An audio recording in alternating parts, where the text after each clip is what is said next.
This is the preview of my invoice before removing my name tutorials with Sena public from the document.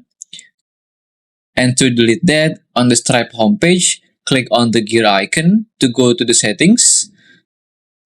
Then select the business option under the account settings.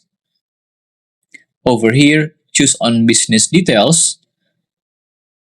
And on the public details, tap on the edit button.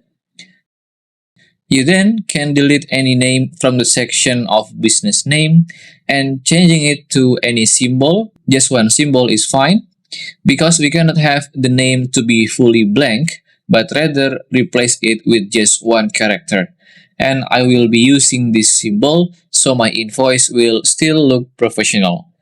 After that, scroll down to the bottom to click on the Save button. And you are good to go. This is the preview of my invoice, and my name was replaced by the chosen symbol. If you still have any question, just comment down below and I will try my best to guide and help you guys. If you find this video useful, please consider like and subscribe.